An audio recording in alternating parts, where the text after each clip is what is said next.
So today I'm going to be discussing a unique case related to the unit we just went over. It took place, a little background on the thing. This was a murder case with a man named Sam Shepard and his wife, Sherry Maxwell.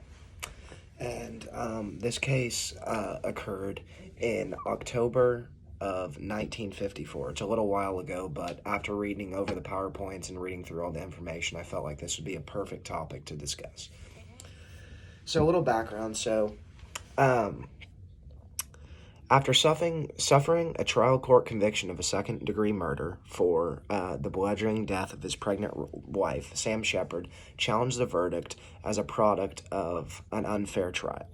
So the basis on this was Shepard, during the whole point of the trial, he always remained innocent, and he was alleging the whole time that the judge during the case was failing to protect him from widespread media coverage and falsified information about widespread prejudicial news media coverage, which we went over in this chapter, which is basically saying that the media was putting their spin on things in certain ways that was ultimately going to affect him and ultimately have a chance of him being free, or the way the media was portraying it, having him be life imprisonment for the killing of his pregnant wife.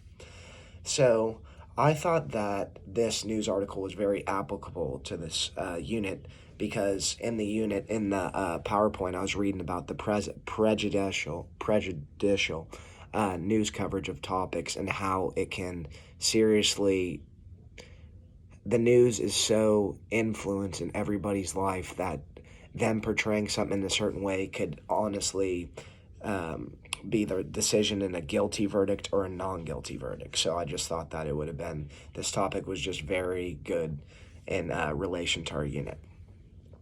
So what ultimately happened was, he obviously said that this was widespread prejudicial news coverage and that it was ruining his trial. And during this whole case, he maintained his innocence. But on an appeal from the Ohio District Court ruling, they supported his claim. And the Court of Appeals reversed his decision, which was originally a guilty verdict, to a non-guilty verdict. And he eventually ended up appealing again, and the Supreme Court granted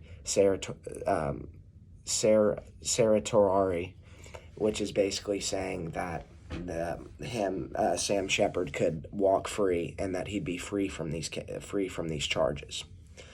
As going through this and being a mass communication major, one thing that I've learned from the overview of this topic is that what we say, what news coverage and people in our world today say really does carry weight, because it's easily accessible, and the news is the first on every single topic. So in some cases, before you even hear about something, like the first time you hear about something is on the news or on the internet or on Twitter, then the news ultimately puts their own spin on every topic. And while sometimes you get that quick access, I would just think, as personally me, I hope to have the integrity to not spread falsified things and always try to tell the truth and get things out in the proper way and not misinform people, because that's one of the biggest problems in today's world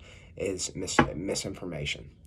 So today I hope you learned a little bit more about this landmark case. While it was a long time ago, I felt as if it was very relatable to this unit and to how we were talking about the prejudicial news coverage and how it impacts cases in the past, and it's still going to impact cases going on in the future.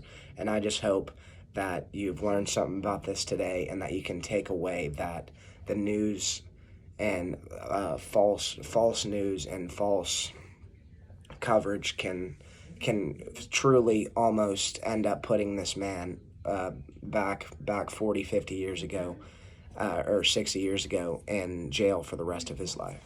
Hope you enjoyed it. Thanks.